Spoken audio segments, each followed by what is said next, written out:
Hey everybody, Donut Richard with the records I played today.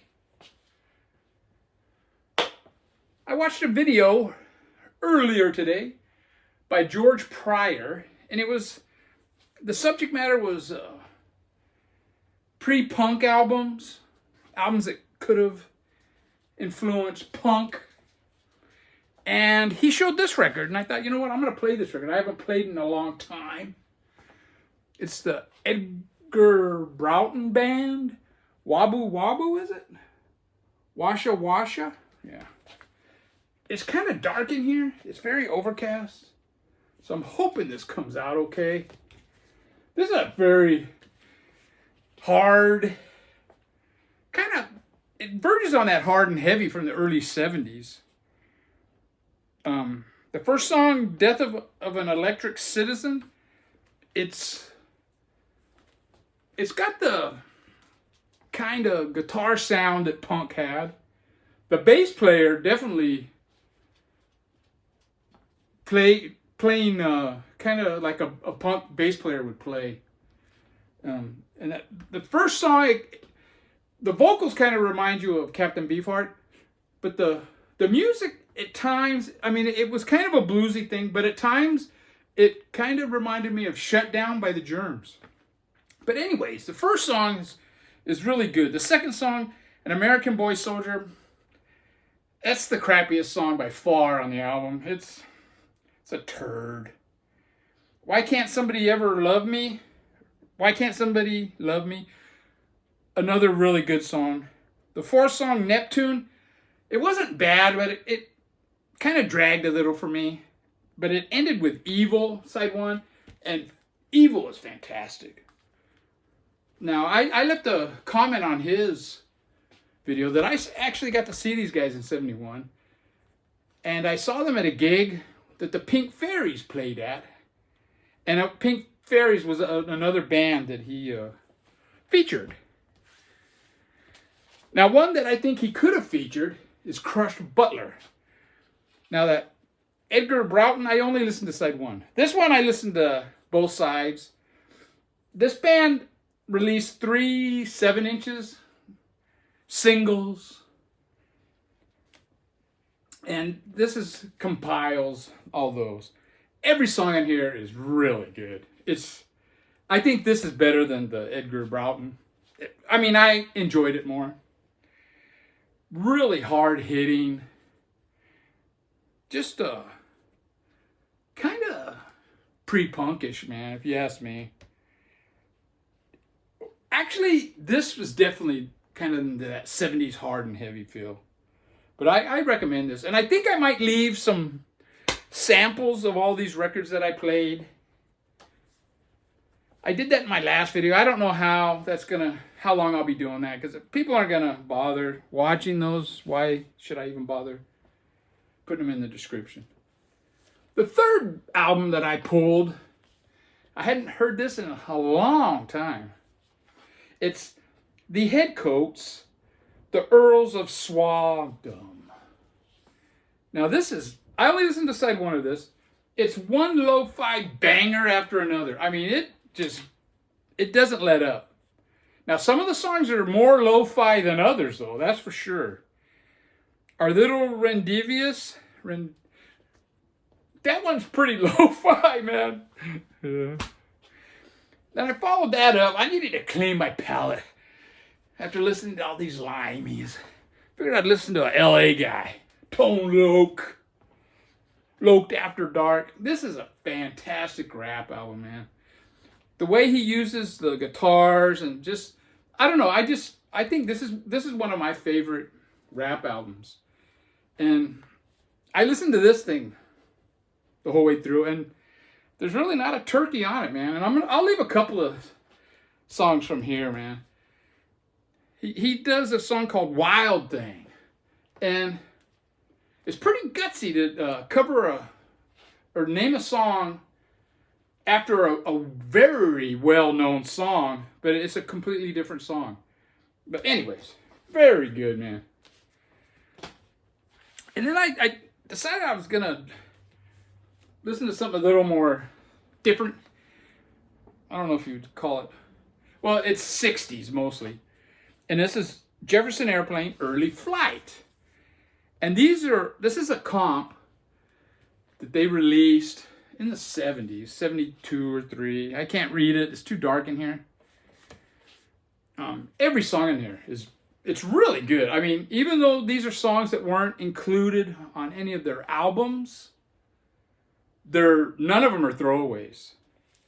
And they range, like side 1 is almost all 65, except for the last couple of songs, 66. But yeah, it's really good. I think Mexico and Have You Seen the Saucers? I think that was a single, and it was never put on an album. A lot of these songs were recorded in the sessions for various albums. Like, I think the first 3 songs were recorded during the Takes Off, Jefferson Airplane Takes Off sessions, and they weren't included.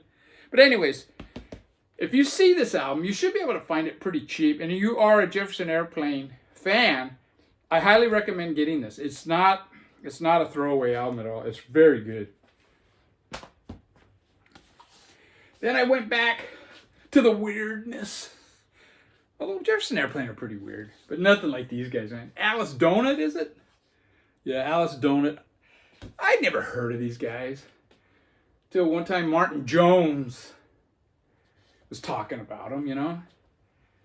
And then, oh wow, kind of piqued my interest. I had heard of the band, but I had no idea what they sounded like. They're very weird. The guy's got a pretty unique voice, but it's really good. This is a really good punk album, man. I highly recommend it. I picked this one up and another one by him. Yeah, this one here. At Going Underground Records a few years back, I was looking through the A's, like, oh wow, this is that band Martin Jones was talking about. So I picked up a couple. And yeah, I didn't really remember what this sounded like, to be honest. I hadn't played it since I bought it.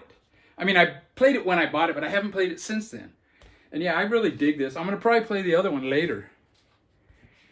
You know, I'm here at the house. The wife's in Vegas. The daughter's in LA, and I'm here all alone. Just fucking figured I'd drink a couple beers. My first beer of the day. Well, of the week, actually. And then I followed the Alice Donut up with Against, an LA hardcore punk band that just is a blast in the face. Just is a fantastic album. And it's surprising that these guys aren't more well known. And this is on a Radio Raheem. Radio Raheem, they reissue a lot of New York hardcore punk bands, but they do other ones. And I'm really glad they did this because I had never heard these guys. And side A is a session they did at the studio in '83, and side B is a session they did in 1984. Now, some of the songs there are 2 versions of it, but yeah, this is a really good record. It's not for everyone. It's definitely hardcore punk. So, in fact, it's been a few years. There was this guy, obviously from the East Coast, Boston, New York, who knows? And he used to always give me crap about, well, those LA bands, they're not really hardcore, you know. Black Flag, they're just playing Sex Pistol songs sped up. And he goes, hardcore was started in New York City. And then he gave a description of what hardcore is. And I'm, whatever, dude. I mean, and then I asked him, I go, have you heard any Finnish hardcore music? And I gave him a list of bands, and I go, they all have recordings before most of the New York hardcore bands. And then I asked him, have you ever heard of this band, Against? Crickets. And then the last record I showed, or played, just finished it right now. I played both sides of it Against. I played both sides of this. This is probably my favorite Red Cross album. Besides the one the EP they did that was almost all covers. This is all originals, Phase Shifter, Red Cross. Not much of an album cover to speak of, but fantastic. Really hard rocking album. And this is a good starting point if you want to check out Red Cross. And that's it, man. That's what I listened to today. I'm thinking about watching some music DVDs, like some G.G. Allen videos or Black Flag concerts. Because I don't really get to listen to that shit too much when, the wife's here. Take care, everybody. I'll leave a link to that George Pryor video. And check it out. And subscribe to the guy, Take care, everybody.